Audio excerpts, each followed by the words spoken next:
Hello. तो इस video में मैं कवर करने वाला हूँ जुंजुइतो कलेक्शन से उज़ुमाकी को, और ये वीडियो पार्ट 5 होने वाली है इस सीरीज की। तो पहले बाकी वीडियोस देख लो, वरना ये वीडियो समझ में नहीं आएगी। Link in description. बाकी तुम्हारी मर्जी। और वीडियो बाकी पार्ट से बड़ी होने वाली है क्योंकि मैं इसमें 2 चैप्टर्स कवर करूंगा। तो लेट्स बिगिन। तो जैसे कि लास्ट चैप्टर में हमने देखा किरई के फादर को, जो कि ड्रैगन फ्लाई पॉन्ड से क्ले लाके उससे चीजें बनाते हैं और फर्नेस में डालने के बाद वो स्पाइरल फॉर्म कर लेते हैं because of the souls of dead inside the clay, और एंड में उनका कॉटेज जल भी जाता है। अब आगे।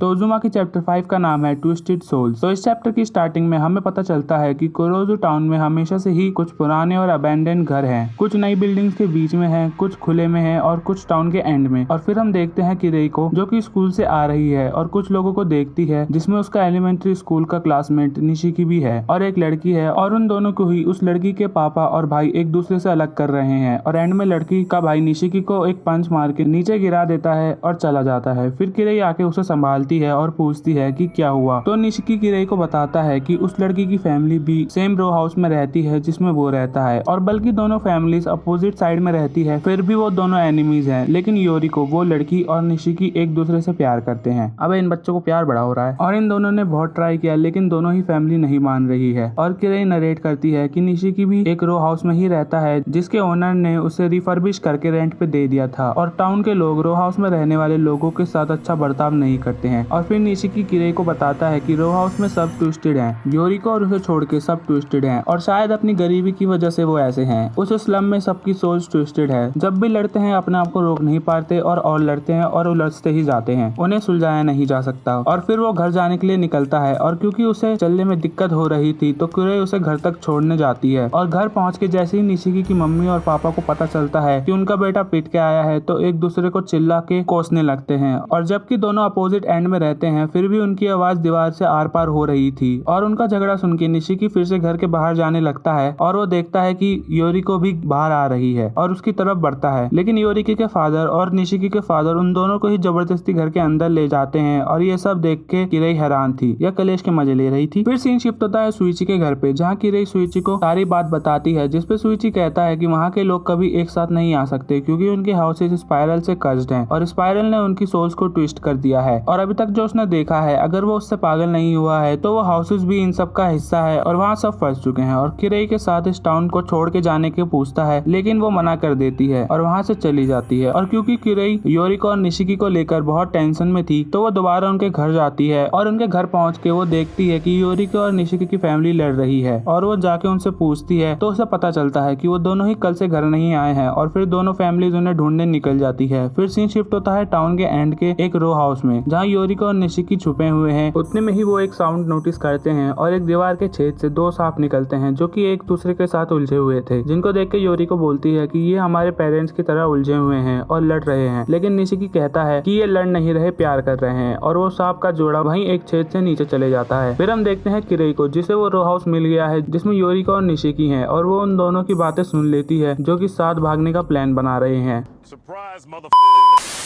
उतने में ही वहाँ योरिको के फादर और भाई आ जाते हैं, और फिर से वही निशिकी को मार पीट कर योरिको को वहाँ से ले जाते हैं। फिर किरई निशिकी को संभालते हुए उससे पूछती है कि वो ठीक तो है ना, और उन दोनों के लिए भागना ही सही रहेगा। तभी निशिकी पलटता है और उसकी बॉडी ट्विस्ट हो जाती है, जिसके बारे में किरई बाद में सोचती है। फिर अगले दिन किरई सुइची के साथ योरिको और निशिकी का वेट करती है उनको स्टेशन तक छोड़ने के लिए, और तभी वो दोनों भागते हुए आते हैं, और निशिकी बताता है कि उन दोनों को ही उनके पेरेंट्स ने भागते हुए देख लिया है, और अब उन्होंने स्टेशन पे भी कोई खड़ा कर रखा है उन्हें पकड़ने के लिए। अब हम फंस चुके हैं। फिर सुइची कहता है कि हम पूरा टाउन का एक चक्कर लगाकर एंड में बीच पे चले जाएंगे, और सब उसकी बात मानकर निकल जाते हैं। लेकिन रास्ते में योरिको के पापा उन्हें पकड़ लेते हैं, जिनसे बच के वो बिल्डिंग के किनारे से दूसरी तरफ जाते हैं। लेकिन वहाँ निशिकी के पापा दिख जाते हैं, और फिर वो चारों ही बीच की तरफ भागते हैं। लेकिन रास्ते में ही योरिको थक के गिर जाती है, और योरिको का भाई फिर से निशिकी को मारता है और योरिको को दूर कर देता है। फिर योरिको कहती है कि इन लोगों ने फिर से हमें दूर कर दिया, लेकिन निशिकी फिर भी हार नहीं मानता और योरिको को वही करने को बोलता है जो पहले किया था, और अपनी बॉडी पूरी तरह से ट्विस्ट कर लेता है, जिसे देख के सब शॉक में थे। लेकिन तभी योरिको भी अपनी बॉडी ट्विस्ट कर लेती है, और फिर वो दोनों ही ट्विस्ट होते होते लंबे होते हैं, और एक दूसरे का हाथ पकड़कर एक दूसरे के साथ ट्विस्ट हो जाते हैं, जैसे कि वो सांप का जोड़ा हो रखा था, और एक साथ जुड़ के इतने ज्यादा टाइट हो जाते हैं कि उनके पापा के अलग करने पर भी अलग नहीं होते। जिसपे योरिको कहती है कि अब हम कभी अलग नहीं होंगे, और सांप की तरह ही रेंगते हुए समुद्र में चले जाते हैं। और इसी के साथ खत्म होता है उज़ुमाकी चैप्टर 5।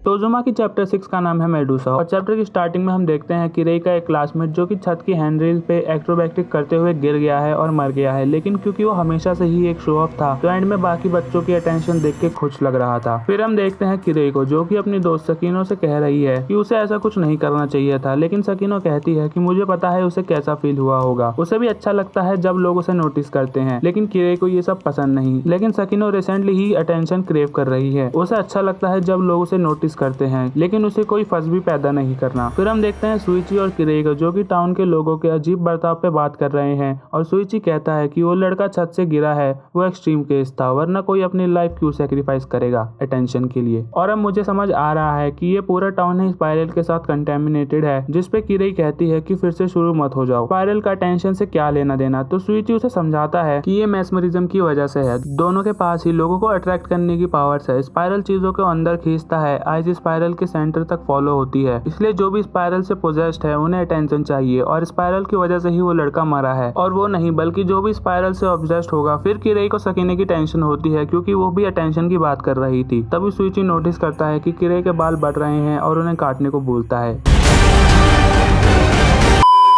नहीं एरर नहीं है। अब सीन शिफ्ट होता है नेक्स्ट डे किरेई के घर जहाँ वो स्कूल के लिए तैयार हो रही है और फिर जब वो स्कूल पहुंच जाती है तो सब उसकी तरफ देख रहे थे। तो सकीनो उसको पूछती है कि उसने अपने बालों के साथ क्या किया है, जिसपे किरेई अपने बालों को देखती है कि उसके बाल के एंड स्पाइरल की तरह घूम रहे हैं। फिर वॉशरूम में जाके ठीक करने की कोशिश करती है लेकिन वो नहीं होते तो वो उन्हें बांध लेती है, लेकिन क्लास में पढ़ते समय उसके बाल अपने आप ही खुल के फिर स्पाइरल की तरह घूम जाते हैं, जिसपे वो उन्हें कटवाने का सोचती है, लेकिन जैसे ही बार बार उन्हें काटने जाती है बाल एकदम से ग्रो होके बार बार के हाथों पे ही लिपट जाते हैं और बार बार किरेई को मॉन्स्टर बोल के निकाल देती है। और इन सब के बाद किरेई को लगता है कि शायद उसके बाल स्पाइरल से कर्स्ड हैं क्योंकि वो अपने आप ही ग्रो हो रहे हैं और जब भी वो उन्हें काटने की कोशिश करती है तो वो किरेई का ही गला घोटने लग जाते हैं और जब उसकी फैमिली उसे हॉस्पिटल ले जाने की कोशिश करती है तो फिर से किरेई के बाल किरेई का ही गला घोटते हैं। फिर किरेई के रजिस्ट ना करने के बावजूद भी वो बाल ग्रो ही हो रहे थे और स्पाइरल फॉर्म करके हवा में उड़ने भी लग जाते हैं जिससे वो सबको दिख सके। और उसके बालों को देख के जब किरेई के पेरेंट्स सोच ही रहे थे कि इनका क्या करना है, तभी उसके स्पाइरल्स को देख के वो हिप्नोटाइज हो जाते हैं और वो रियलाइज करती है कि उसके बालों को देख के लोग उसकी तरफ अट्रैक्ट हो रहे हैं और जितना ज्यादा अटेंशन वो उतना ज्यादा ग्रो करते गए। एक बार उसका टीचर उसको बाल ठीक करने को बोलते हैं तो एक स्पाइरल उनकी आंखों के पास जाता है और वो भी हिप्नोटाइज हो जाते हैं। जहाँ बाकी सब हैरान थे, सकीनो किरेई से जेलस थी और इसे एक चैलेंज की तरह लेती है क्योंकि उसको जो अटेंशन चाहिए थी वो किरेई को मिल रही थी, पर किरेई परेशान थी। और फिर एक स्कूल के बाद किरेई के बालों से स्टेशन ले जाते हैं क्योंकि उन्हें ज्यादा अटेंशन चाहिए थी, जहाँ सुइची भी किरेई को देखता है और वहाँ से चला जाता है, जिसपे किरेई रोने लग जाती है। अब इन सब के बाद किरेई को भी इस टाउन पे स्पाइरल का कर्स है इस बात पे विश्वास हो जाता है, लेकिन अब वो भाग भी नहीं सकती क्योंकि उसके बाल उसकी सारी स्ट्रेंथ को ड्रेन कर चुके हैं और ग्रो कर रहे हैं। फिर एक दिन कहीं से सकीनो आ जाती है जिसके बाल भी किरेई की तरह ही स्पाइरल से कर्स थे और किरेई के साथ कंपटीशन करने लग जाती है। और उस दिन के बाद से ही सारा स्कूल बस किरेई और सकीनो के बालों का कंपटीशन देखते थे, जिसपे सकीनो किरेई को डिफीट एडमिट करने को बोलती है, लेकिन किरेई तो बोलने की हालत में ही नहीं थी और उस पर अपने बालों से अटैक करती है